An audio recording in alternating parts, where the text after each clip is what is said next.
সর্বোচ্চ ৪২ মৃত্যু, মন্ত্রী বীর বাহাদুর ও সিলেটের সাবেক মেয়র কামরান করোনায় আক্রান্ত। লক্ষ্মীপুর ২ আসনের এমপি পাপুল কুয়েতে গ্রেফতার, মানব পাচারের অভিযোগ। ত্রাণ বিতরণে অনিয়মের দায়ে দুদকের ১৯ মামলা, ১৪ জনপ্রতিনিধি সহ আসামি ৩১। ঐতিহাসিক ৬ দফা দিবসে বঙ্গবন্ধুর প্রতিকৃতিতে শ্রদ্ধা, বিভেদের ভাইরাসে জাতিকে বিভক্ত না করার আহ্বান। করোনার প্রভাবে দারিদ্র্য বেড়েছে ৩৫%, বলছে সিপিডি। বাজেটে কর্মসংস্থানকে গুরুত্ব দেওয়ার পরামর্শ বিশেষজ্ঞদের।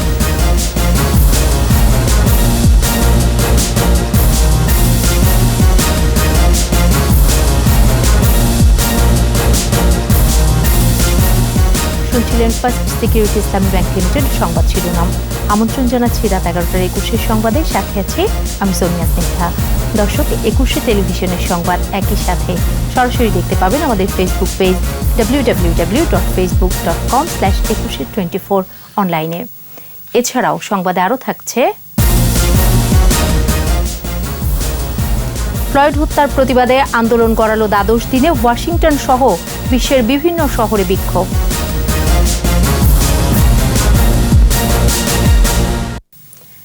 দেশে করোনায় মৃত্যুর নতুন রেকর্ড, একদিনে মারা গেল ৪২ জন, এর মধ্যে ২৭ জন ঢাকা বিভাগে আর ৮ জন চট্টগ্রামে। আক্রান্ত হয়েছে ২,৭৪৩ জন, আক্রান্তের সংখ্যা ৬৫,০০০ ছাড়িয়েছে। মোট মৃত্যু ৯০০-র কাছাকাছি, সুস্থ হয়েছে আরও ৫৭৮ জন। বিস্তারিত স্মৃতিমণ্ডলের রিপোর্টে। করোনা সংক্রমণের ৯২তম দিনে মৃত্যুর রেকর্ড। ২৪ ঘন্টায় ঢাকা বিভাগে ২৭ জন সহ সারা দেশে মারা গেছে ৪২ জন। মৃতদের ৩৫ জনই পুরুষ। ১৩,১৩৬ জনের নমুনা পরীক্ষায় করোনা শনাক্ত ২,৭৪৩। আক্রান্তের সংখ্যা বেড়ে দাঁড়িয়েছে ৬৫,৭৬৯ জনে। মৃত্যু ৮৮৮। নতুন ৫৭৮ জন সহ সুস্থ হয়েছে ১৩,৯০৩ জন। গত ২৪ ঘন্টায় মৃত্যুবরণ করেছেন ৪২ জন, পুরুষ ৩৫ জন, নারী ৭ জন। ঢাকা বিভাগে ২৭ জন, চট্টগ্রাম বিভাগে ৮ জন, সিলেট বিভাগে ২ জন, রাজশাহীতে ২ জন, ময়মনসিংহে ১ জন, খুলনায় ২ জন এবং হাসপাতালে মৃত্যুবরণ করেছেন ৩০ জন, বাড়িতে ১২ জন। রোগ প্রতিরোধ ক্ষমতা বাড়াতে প্রোটিন, জিঙ্ক ও ভিটামিন সি সমৃদ্ধ খাবার এবং গর্ভবতী মা ও শিশুদের প্রতি বাড়তি যত্ন নেয়ার পরামর্শ দেওয়া হয় স্বাস্থ্য বুলেটিনে। গর্ভবতী মা এবং শিশুদের প্রতিও বিশেষভাবে খেয়াল এবং যত্ন রাখতে হবে। গর্ভকালীন পুষ্টির ব্যাপারে নিশ্চিত করতে হবে। গর্ভকালীন পুষ্টির বিষয়ে যেন আমরা পরিবারের সদস্যরা সচেতন থাকি। শনাক্ত বিবেচনায় সুস্থতার হার ২১.১৪%। শেষ তথ্য অনুযায়ী কোয়ারেন্টাইনে আছে ৫৫,৬৯৬ জন। মোট আইসোলেশন শয্যা ১৩,২৮৪টি, ঢাকা মহানগরীতে ৭,২৫০টি এবং ঢাকা সিটির বাইরে বিভিন্ন হাসপাতালে ৬,০৩৪টি। স্মৃতিমণ্ডল, ২১ টেলিভিশন, ঢাকা। করোনা আক্রান্ত পার্বত্য চট্টগ্রাম বিষয়ক মন্ত্রী বীর বাহাদুর উসেই সিংকে বিমান বাহিনীর হেলিকপ্টারে করে ঢাকা সিএমএইচে আনা হয়েছে। করোনা আক্রান্ত সিলেটের সাবেক মেয়র বদরুদ্দিন আহমেদ কামরানকেও ঢাকা এনে সিএমএইচে ভর্তি করা হয়েছে। প্রতিনিধিদের সহায়তা আরও জানাচ্ছেন রত্না জামান। রোববার সকাল ১১টার দিকে বান্দরবান শহরের বাসা থেকে মন্ত্রী বীর বাহাদুর উষা সিংকে নিয়ে যাওয়া হয় বান্দরবান সেনা রিজিয়নের হেলিপ্যাডে। সেখান থেকে হেলিকপ্টারে আনা হয় ঢাকা সিএমএইচে। এ সময় region commander brigadier general Khandaker Mohammad Shahidul Imran উপস্থিত ছিলেন। শনিবার কক্সবাজার মেডিকেল কলেজের পিসিআর ল্যাবের পরীক্ষায় মন্ত্রী বীর বাহাদুরের করোনা পজিটিভ আসে। তার সহকারী জানান শারীরিকভাবে সুস্থ আছেন তিনি। করোনায় আক্রান্ত সিলেটের সাবেক মেয়র বদরুদ্দিন আহমেদ কামরানকে প্রধানমন্ত্রীর নির্দেশে বিমান বাহিনীর হেলিকপ্টারে ঢাকায় আনা হয়। ভর্তি করা হয়েছে ঢাকা সিএমএইচে। কামরানকে বিদায় জানাতে সিলেটের শহীদ শামসুদ্দিন আহমেদ হাসপাতালে উপস্থিত ছিলেন দলীয় নেতাকর্মী ও পরিবারের সদস্যরা। পরিবারের পক্ষ থেকে এই দুঃসময়ে সিলেটবাসীর কাছে, দেশবাসীর কাছে আমার বাবার দ্রুত সুস্থতার জন্য দোয়া চাচ্ছি। এদিকে নারায়ণগঞ্জে শহরের আমলাপাড়া, জামতলা ও ফতুল্লার রূপায়ণ টাউনকে রেড জোন ঘোষণা করা হয়েছে। লকডাউন করা হয়েছে ২১ দিনের জন্য। বিধিনিষেধ কঠোরভাবে মানানো, সেই অবস্থানে আমরা আজকে গেলাম। রত্না জামান, ২১ টেলিভিশন। করোনা ভাইরাসে আক্রান্ত আওয়ামী লীগের সভাপতি মণ্ডলীর সদস্য ও সাবেক স্বাস্থ্যমন্ত্রী মোহাম্মদ নাসিমের অবস্থা স্থিতিশীল। সকালে তার চিকিৎসায় মেডিকেল বোর্ডের সদস্য ডাক্তার কনককান্তি বড়ুয়া জানান, আইসিইউতে ভেন্টিলেশনে আছেন মোহাম্মদ নাসিম। ৭২ ঘণ্টা পর্যবেক্ষণের সময় পার না হলে কিছু বলা যাবে না বলে জানান তিনি। মস্তিষ্কে রক্তক্ষরণ হলে গেল শুক্রবার রাতে অস্ত্রোপচার করা হয়। এর আগে গত সোমবার শ্বাসকষ্ট নিয়ে বাংলাদেশ স্পেশালাইজড হাসপাতালে ভর্তির পর মোহাম্মদ নাসিমের করোনা ভাইরাস শনাক্ত হয়।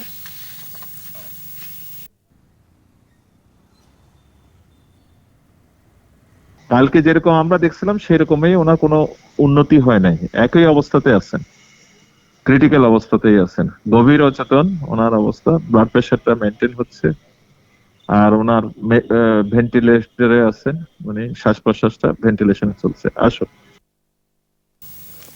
মানব ও অর্থ পাচারের অভিযোগে লক্ষ্মীপুর ২ আসনের স্বতন্ত্র সংসদ সদস্য শহীদুল ইসলাম পাপুলকে কুয়েতে আটক করেছে দেশটির গোয়েন্দারা। প্রবাসী বাংলাদেশিদের বরাতে গণমাধ্যমের খবরে বলা হয়, শনিবার রাত ৯:৩০টায় কুয়েতের মুশরিফ এলাকায় পাপুলের বাসভবন থেকে তাকে গ্রেফতার করে দেশটির সিআইডি সদস্যরা। সংসদ সদস্য গ্রেফতার হওয়ার বিষয়টি নিশ্চিত করেছেন কুয়েতে নিযুক্ত বাংলাদেশের রাষ্ট্রদূত এস.এম. আবুল কালাম। কুয়েত সরকারের ঊর্ধ্বতন কর্মকর্তাদের ঘুষ দেওয়ার অভিযোগ রয়েছে তার বিরুদ্ধে। করোনা ভাইরাসের প্রকোপ শুরু হওয়ার পর থেকে একই অভিযোগে ১০০-র বেশি অপরাধীকে আটক করেছে কুয়েত সরকার।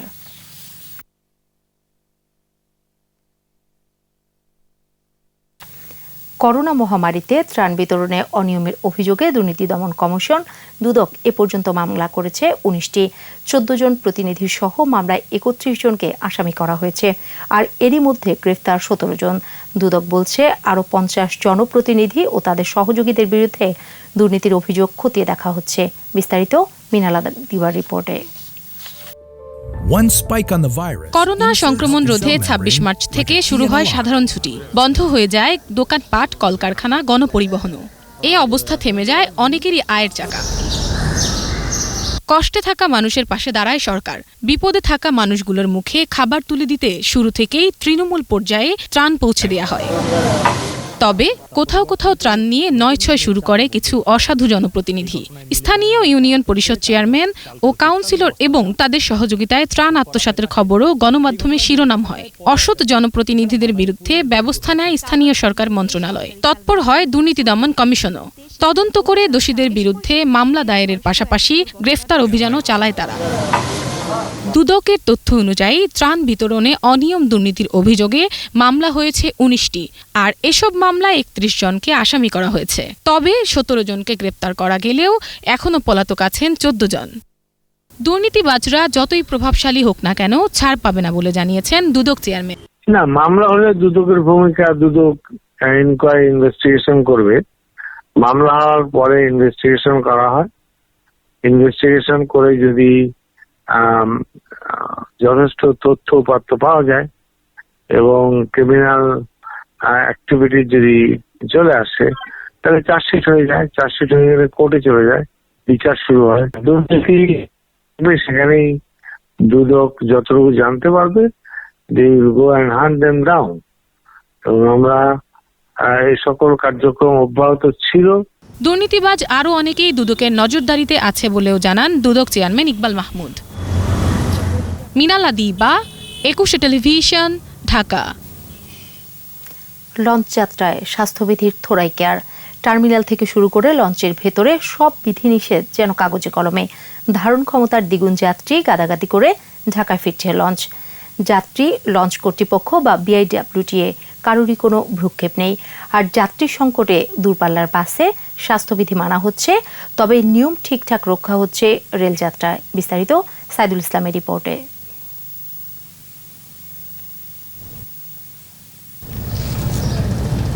দেশের দক্ষিণাঞ্চলে যাতায়াতের অন্যতম মাধ্যম লঞ্চ। সাধারণ ছুটি উঠে যাওয়ার পর স্বাস্থ্যবিধি মানার নির্দেশনা দিয়ে লঞ্চ চলাচলের অনুমতি দেওয়া হয়। অথচ শরীয়তপুর থেকে ছেড়ে আসা এ দুটি লঞ্চেই বলে দিচ্ছে স্বাস্থ্যবিধির করুণ অবস্থা। একদম চাপে চাপে একজনের ভিতরে আর একজন বহায়, বারবার দিচ্ছে মানুষের উপর মানুষ বহায় আনে। ধারণ ক্ষমতা সামনে লেখা আছে ২২০ জন, লঞ্চে যাত্রী লইছে ৪০০-র উপরে।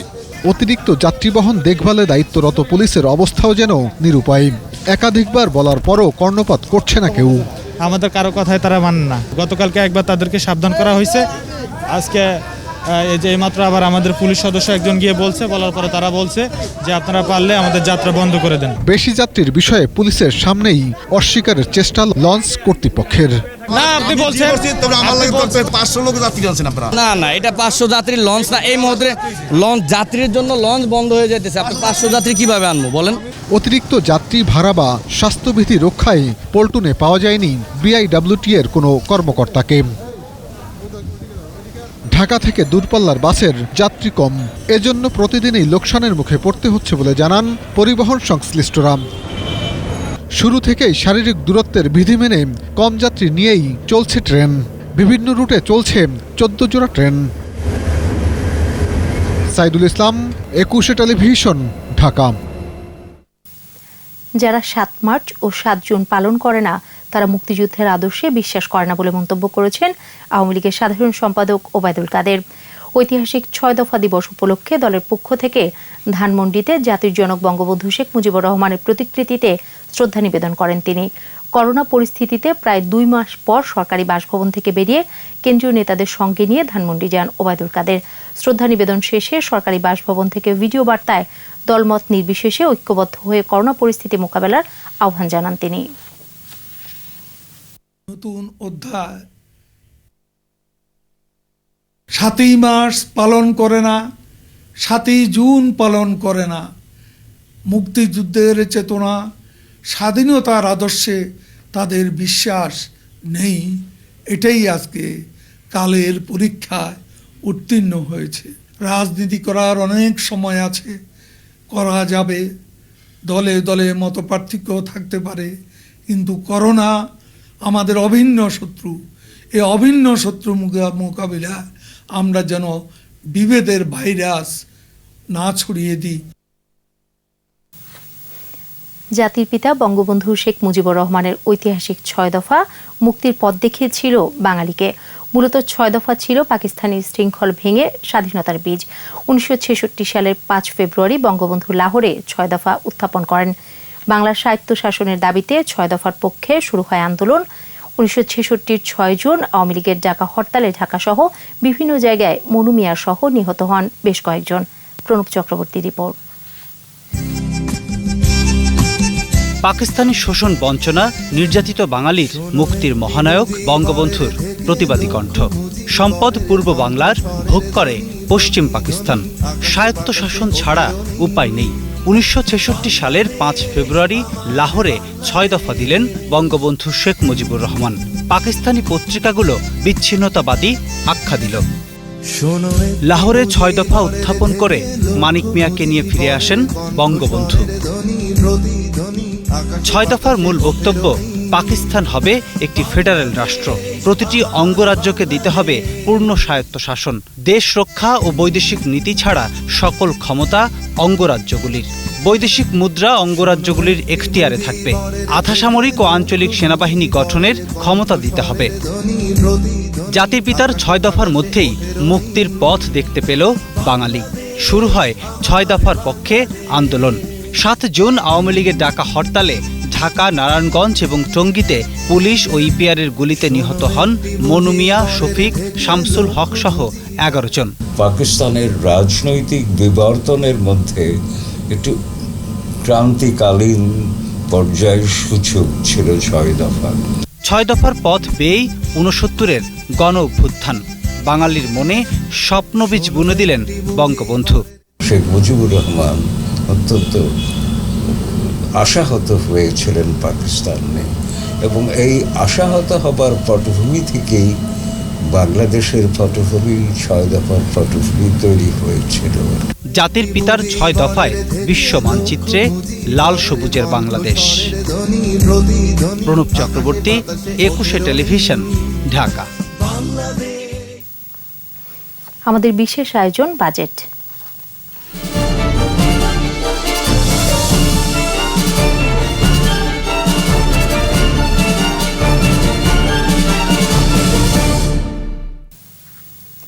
করোনার কারণে দেশে দারিদ্র্য বেড়েছে 35%, একথা জানিয়েছে Centre for Policy Dialogue CPD. বলেছে, আসছে বাজেটে এনবিআর এর রাজস্ব আদায়ের লক্ষ্যমাত্রা অর্জনযোগ্য নয়, তাই বাজেট প্রক্রিয়া এবং প্রকল্প বাস্তবায়ন কার্যক্রমের সংস্কারের গুরুত্ব দেওয়ার পরামর্শ দেন গবেষকরা। তৌহিদুর রহমানের রিপোর্ট। সিপিডি আয়োজিত জাতীয় অর্থনীতির পর্যালোচনা ও আসন্ন বাজেট চ্যালেঞ্জ শীর্ষক ভার্চুয়াল মিডিয়া ব্রিফিং। গবেষণা দল রয়েছেন। করোনার কারণে উৎপাদন, পরিবহন, সেবা ও আবাসন খাত বেশি ক্ষতিগ্রস্ত হচ্ছে বলে জানান গবেষক তৌফিকুল ইসলাম খান। ফলে রাজস্ব আহরণও কমবে বলে উল্লেখ করেন তিনি। বলেন, এমন পরিস্থিতিতে দরিদ্র মানুষের সংখ্যাও বাড়বে। বাংলাদেশের যে দারিদ্র্য আছে, যেটা 2016 সালে 24.3% ছিল, সেটা এখন 35% বেড়ে গেছে বলে আমরা আশঙ্কা করছি। সবচাইতেও যদি ভালো একটা সিনারিও এই বছরের জন্য চিন্তা করি, তাহলে আমাদের ধারণা যে এই বছরের প্রবৃদ্ধি 2.5% বেশি হবে না। করোনার কঠিন বাস্তবতাকে সামনে রেখে 2020-21 অর্থ বছরের বাজেট সাজানোর পরামর্শ সিপিডির। বাজেটে স্বাস্থ্য ব্যবস্থাপনা, কৃষি এবং অবকাঠামো খাতে যথাযথ অর্থ বরাদ্দ এবং প্রকল্প বাস্তবায়নের তাগিদ দেয় সিপিডি। স্বাস্থ্য খাত, সামাজিক সুরক্ষা, কৃষি এবং খাদ্য নিরাপত্তা এবং কর্মসংস্থান, এইগুলোর উপরে প্রাধিকার ভিত্তিতে বর্ধিত আকারে বাজেট রাখতে হবে। আন্তর্জাতিক বাজারে তেলের দাম কমলেও বাংলাদেশ সুবিধা নিতে পারছে না জানিয়ে সিপিডি বলছে, কালো টাকা সাদা করলে সার্বিক অর্থনীতি ক্ষতিগ্রস্ত হবে। সংস্কার এবং প্রাতিষ্ঠানিক কাঠামোর দক্ষতা বৃদ্ধি, এটিও হবে আমাদের মূল উদ্দেশ্য। তৌহিদুর রহমান, 21 টেলিভিশন, ঢাকা। করোনা সংকট মোকাবেলায় এবারের বাজেটে স্বাস্থ্য খাতকে গুরুত্ব দেওয়ার পাশাপাশি কর্মসংস্থান সৃষ্টিকে সবচেয়ে বেশি গুরুত্ব দেওয়ার পরামর্শ বিশেষজ্ঞদের। এফবিসিসিআর অনলাইন আলোচনায় দেশি বিদেশি বিনিয়োগ বাড়ানোর ক্ষেত্রে প্রতিবন্ধকতা দূর করারও তাগিদ দেন তারা। মেহেদী হাসানের রিপোর্ট। করোনা সংকটে বিপর্যস্ত অর্থনীতি, স্থবির ব্যবসা বাণিজ্য।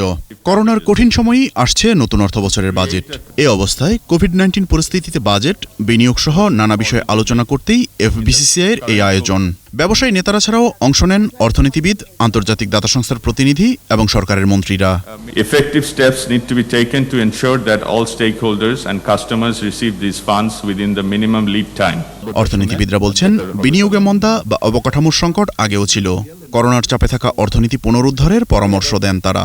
COVID and also the existing problem has to be addressed in order to achieve the goal of economic stability. We have a large number of people who are seeking jobs, but on the other hand, we are also hiring from neighboring countries.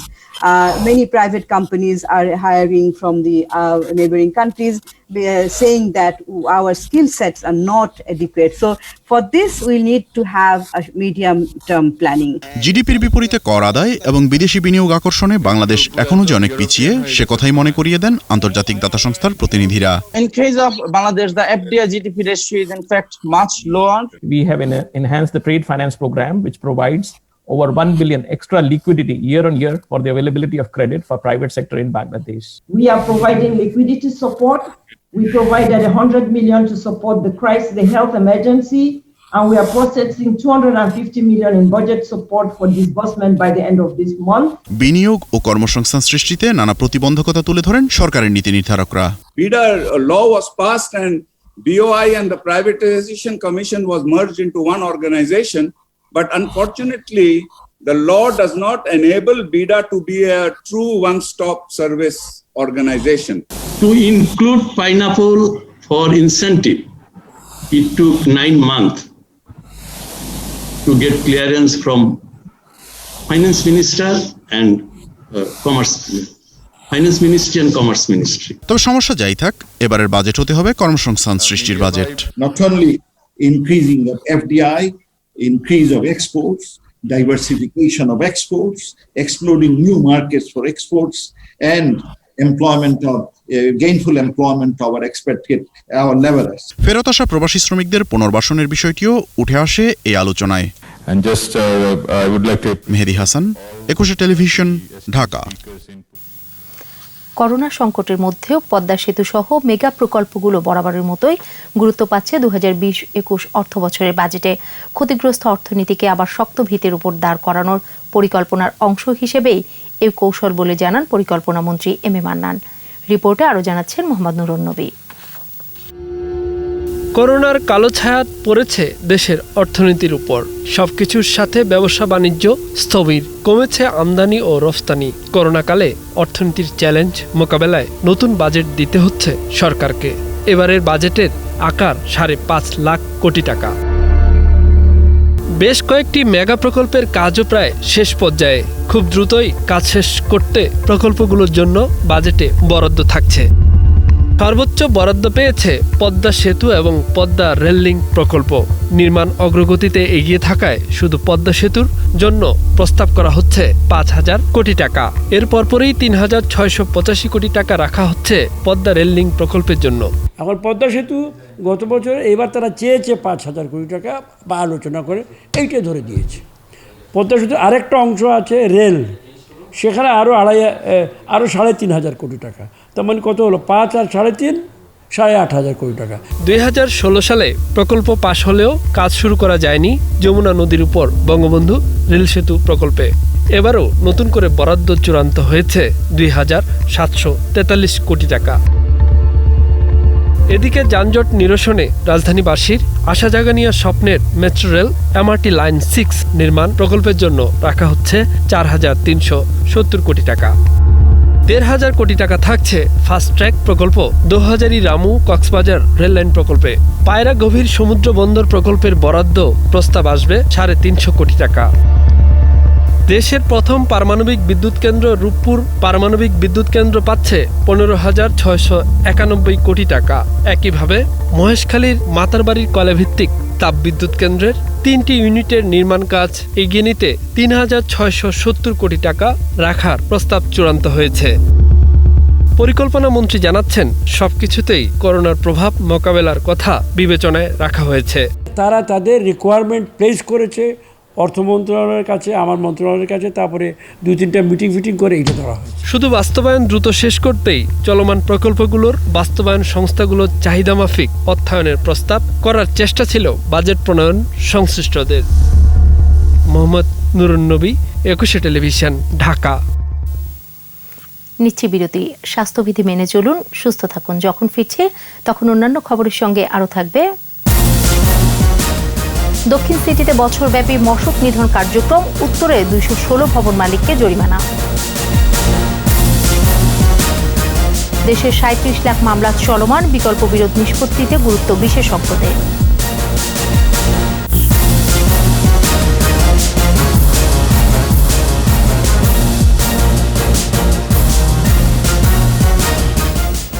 আবারও আমন্ত্রণ রাত 11টার 21 সংবাদে। Dengue নিয়ন্ত্রণে বছরব্যাপী কার্যক্রম শুরু করল ঢাকা দক্ষিণ city corporation. কর্মসূচির উদ্বোধন করে দক্ষিণের মেয়র বলেন, করোনা মহামারীর এই সময়ে ঢাকাবাসী যাতে অন্য ভাইরাসে আক্রান্ত না হয় সেই জন্য 2 সিটি সমন্বিতভাবে কাজ করছে। তিনি জানান, করোনা সংক্রমণ রোধে লকডাউনের জন্য নতুন নির্দেশনা আসছে। এদিকে উত্তর সিটির অভিযানের দ্বিতীয় দিনে লার্ভা পাওয়ার অভিযোগে 216টি ভবন মালিককে জরিমানা করা হয়। মাহমুদ হাসানের রিপোর্ট। দক্ষিণ সিটি কর্পোরেশনের বছরব্যাপী মশক নিধন অভিযান। নবাবগঞ্জ পার্কে এই কর্মসূচির আনুষ্ঠানিক উদ্বোধন করেন ঢাকা দক্ষিণ সিটির মেয়র ব্যারিস্টার শেখ ফজলে নূর তাপস। নতুন নিয়মে মশা নিয়ন্ত্রণের কথা জানান তিনি। সকাল 9টা থেকে দুপুর 1টা পর্যন্ত 4 ঘন্টা লার্ভিসাইডিং করা হবে। দুপুর 2:30টা থেকে সন্ধ্যা মাগরিব পর্যন্ত 6:30টা 4 ঘন্টা মশক নিধনের কার্যক্রম চলবে। দক্ষিণ সিটির স্বাস্থ্য ব্যবস্থায় অসন্তোষ প্রকাশ করেন মেয়র। করোনা সংক্রমণ রোধে এলাকা ভিত্তিক লকডাউন পরিকল্পনার কথাও জানান তিনি। ঢাকা দক্ষিণ সিটি কর্পোরেশনের আওতায় যে স্বাস্থ্য সেবাই বিদ্যমান আছে সেটা একদম নাজুক এবং ভঙ্গুর অবস্থা। আমরা সেটাকে ঢেলে সাজানো কার্যক্রম হাতে নিয়েছি। উদ্বোধনের পরপরই দক্ষিণ সিটির কাউন্সিলররা নিজেরাই মশা নির্মূলের কাজে মাঠে নামেন। মশার প্রজনন স্থানগুলোতে ওষুধ স্প্রে করেন। সবাইকে সচেতন হবার আহ্বান জানান। সাধারণ জনগণ স্বতঃস্ফূর্তভাবে এই ডেঙ্গুর থেকে রক্ষা পেতে পারে, কিন্তু জিনিসটা ধারাবাহিকভাবে চালু থাকতে হবে। এদিকে দ্বিতীয় দিনে উত্তর সিটির 13,000-এরও বেশি ভবনে অভিযান চালানো হয়। লার্ভা পাওয়ায় 216টি ভবনের মালিককে জরিমানা করা হয়। মাহমুদ হাসান, 21 টেলিভিশন, ঢাকা। দেশে চলমান মামলার সংখ্যা ৩৭ লাখ, আর এসব মামলা নিষ্পত্তি করতে হবে ১,৬৩৩ জন বিচারককে। জনসংখ্যার হিসাবে প্রতি ১ লাখ মানুষের জন্য একজন বিচারক। এই মামলা জট কমাতে দ্রুত বিচারক নিয়োগ ও তাদের কর্মঘণ্টা বাড়ানোর পরামর্শ বিশেষজ্ঞদের। সেই সাথে বিকল্প বিরোধ নিষ্পত্তিতে গুরুত্ব দিতে বলছেন তারা। শাকের আরজুর 2 পর্বের ধারাবাহিকের আজ শেষ পর্ব। বিচার বিভাগ পৃথক হয় ১৯৯৯ সালে। সে সময় উচ্চ আদালতে বিচারাধীন মামলার সংখ্যা ছিল ৩,১৩,০০০, আর 2 বিভাগেই বিচারপতির সংখ্যা ছিল ৮১ জন। ২০ বছর পর বিচারপতির সংখ্যা দাঁড়ালো ১০৪ জনে। মামলার সংখ্যা ৫.৫ লাখ। আপিল বিভাগের বিচারপতি ৭ জন। মামলার সংখ্যা ২২,৫৯৬টি। হাইকোর্ট বিভাগে ৯৭ জন বিচারপতির বিপরীতে মামলা আছে ৪,৯০,৮০০টি। অধস্তন আদালতে ১,০০০-এর উপরে বিচারকের বিপরীতে ৩১ লাখেরও বেশি মামলা রয়েছে। ভারতে ৭৭,০০০ জনে একজন, যুক্তরাজ্যে ১৫,০০০ জনে একজন, আমেরিকা, ফ্রান্স ও ইতালিতে ১০,০০০ জনের বিপরীতে একজন বিচারক রয়েছেন। বাংলাদেশে ১ লাখের জন্য রয়েছেন একজন বিচারপতি। প্রতি ১০ লক্ষ নাগরিকের জন্য যদি আপনার ১০ জন মাত্র বিচারক থাকে, তাহলে বুঝতেই পারছেন যে বিচারকের স্বল্পতা মামলার নিষ্পত্তির ক্ষেত্রে কত ভয়াবহ একটি আকার ধারণ করতে পারে। এই অবস্থায় আদালতে আরও বিচারক বাড়ানোর তাগিদ দিয়েছেন আইন বিশেষজ্ঞরা। যদিও আইনমন্ত্রী বলছেন বিচারক নিয়োগ নিয়ে এখনো কোনো চিন্তা নেই। পরিস্থিতি যখন আমার মনে উন্নতির দিকে যাবে, তখনই আরও বিচারক বা বিচারপতি নিয়োগ দেওয়া যেতে পারে। বিচারকের সংখ্যা বাড়ানো খুবই জরুরি, সেটি নিম্ন আদালতে যেমন তেমনি উচ্চ আদালতে, দুটো বিভাগই। বিচারপতি তো যথেষ্ট আছে, যা আগে নিয়োগ করা হয়েছে যারা, তারা তো যথেষ্ট কাজ করছে না। এর মধ্যে তো আমার কোনো এখনো চিন্তা ভাবনা নাই।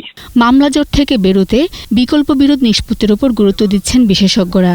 আদালতের বাইরে নিষ্পত্তি করা সম্ভব, সেই সমস্ত বিষয়গুলোকে আদালতে টেনে না আনার চেষ্টা করাটা উচিত। করোনা পরিস্থিতিতে ক্ষতির মুখে পড়েছেন বিচার প্রার্থীরাও। পরিস্থিতি স্বাভাবিক হলেও মামলা নিষ্পত্তি করাই বিরাট চ্যালেঞ্জ হবে বলে মনে করছেন তারা। শাকের আরজু, ২১ টেলিভিশন, ঢাকা।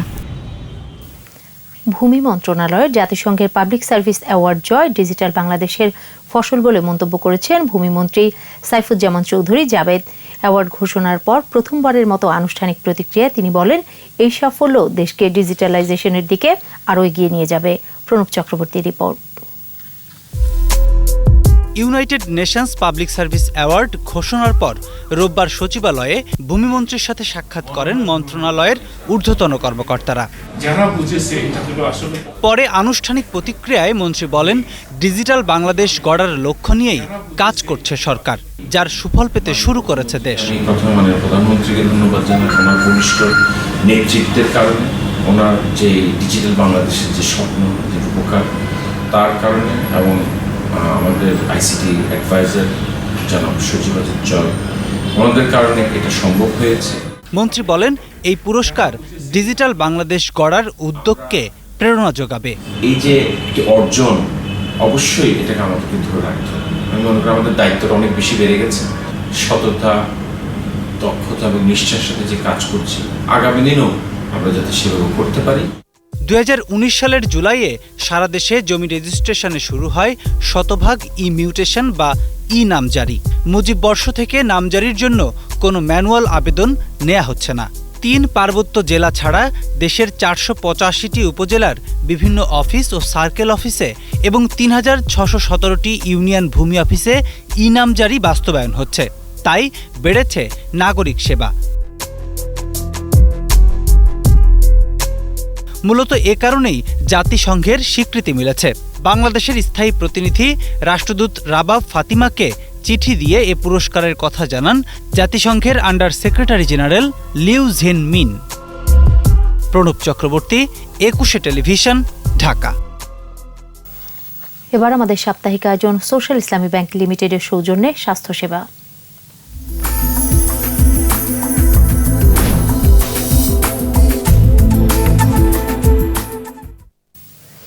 করোনা পরিস্থিতিতে গ্রামীণ জনগোষ্ঠীকে অব্যাহত চিকিৎসা সেবা দিচ্ছে কমিউনিটি ক্লিনিকগুলো। এসব ক্লিনিক থেকে ৩০ ধরনের স্বাস্থ্যসেবা পাওয়া যাচ্ছে। অনেক স্থানে চিকিৎসার জন্য কমিউনিটি ক্লিনিকই মানুষের ভরসাস্থল। হাসান আল মুবিনের ক্যামেরায় রাজশাহী বিভাগীয় প্রতিনিধি বদরুল হাসান লিটনের রিপোর্ট, জানাচ্ছেন মাসুম আলিসা। করোনা সংক্রমণ শুরুর পর সীমিত পরিসরে চলছে বেসরকারি পর্যায়ে স্বাস্থ্য কার্যক্রম। লকডাউনের কারণে নগরের সাথে বন্ধ যোগাযোগ, তাই কমিউনিটি ক্লিনিকেই চিকিৎসা নিচ্ছে মানুষ। রাজশাহীর প্রায় 250 কমিউনিটি ক্লিনিক সেবা দিচ্ছে গ্রামের মানুষকে। আমরা সর্দি জ্বর কাশি সব জিনিসের সেবা পাচ্ছি। বাইরে কোথাও যেতে পারছি না, কোনো চিকিৎসা করতে পারছি না। এখানে এই ক্লিনিকটা থাকাতে অনেক রকমের চিকিৎসা আমাদের হচ্ছে। নিজেদের সুরক্ষা নিয়ে উদ্বেগ থাকলেও সংকটকালে সেবা দিতে পেরে খুশি স্বাস্থ্যকর্মীরা। করোনা ভাইরাস নিয়ে দেশের যে অবস্থা, এই অবস্থায় আমরা এটাকে টার্গেট করে জনগণের মাঝে সচেতনতা বৃদ্ধির চেষ্টা চালিয়ে যাচ্ছি। দূরত্ব বজায় রেখে আমরা সেবা দিচ্ছি, আর যে লক্ষণগুলো নিয়ে আসে আমরা একটাও সেভাবেই সেবা দিই।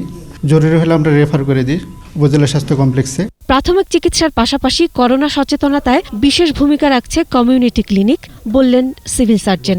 ঢাকা এবং নারায়ণগঞ্জ থেকে যারা আসছে ওখানে প্রাদুর্ভাব অনেক বেশি, সেই জন্য ওই এলাকা থেকে যারা আমাদের এই এলাকাতে আসছে তাদেরকে শনাক্ত করে আমাদের হেলথ কমপ্লেক্সে অথবা আমাদের স্থানীয় সরকারের মাধ্যমে অথবা পুলিশ প্রশাসনের মাধ্যমে প্রত্যেকের আইডেন্টিফাই করে ৯,৫০০ রোগী প্রাথমিক চিকিৎসা নিচ্ছে কমিউনিটি ক্লিনিকগুলোতে। মাসুম আলিসা, 21 টেলিভিশন। নিচ্ছে বিরতি। স্বাস্থ্যবিধি মেনে চলুন, সুস্থ থাকুন। যখন ফিরছি তখন অন্যান্য খবরের সঙ্গে আরও থাকবে মোবাইল ব্যাংকিং এবং ডেবিট ক্রেডিট কার্ড জালিয়াতি চক্রের 13 প্রতারক গ্রেফতার।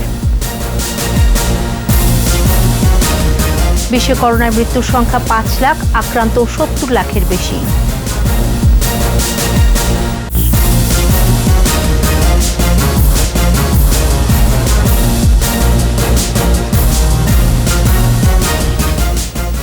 আবারও আমন্ত্রণ রাত 11টার 21 সংবাদে। মোবাইল ব্যাংকিং, ডেবিট ও ক্রেডিট কার্ড জালিয়াতি করে কোটি কোটি টাকা হাতিয়ে নেওয়ার অভিযোগে প্রতারক চক্রের 13 জনকে গ্রেফতার করেছে র্যাব। রাজধানীর কারণ বাজারে মিডিয়া সেন্টারে ব্রিফিংয়ে র্যাবের মুখপাত্র সারোয়ার বিন কাশিম জানান, ঢাকা ও ফরিদপুরে বিভিন্ন এলাকা থেকে প্রতারকদের গ্রেফতার করা হয়। এ সময় তাদের কাছ থেকে উদ্ধার হয় 14,83,000 টাকা, 31টি মোবাইল ফোন সেট, 120টি সিম কার্ড, 2টি ল্যাপটপ ও 2টি ট্যাব।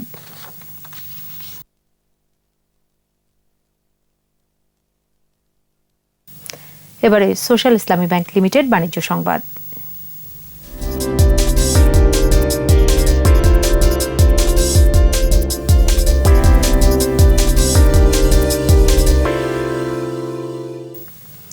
ব্যক্তি শ্রেণীর দেশি বিদেশি বিনিয়োগকারীদের জন্য ব্যাংকের নগদ লভ্যাংশের নীতিমালা শিথিল করল বাংলাদেশ ব্যাংক।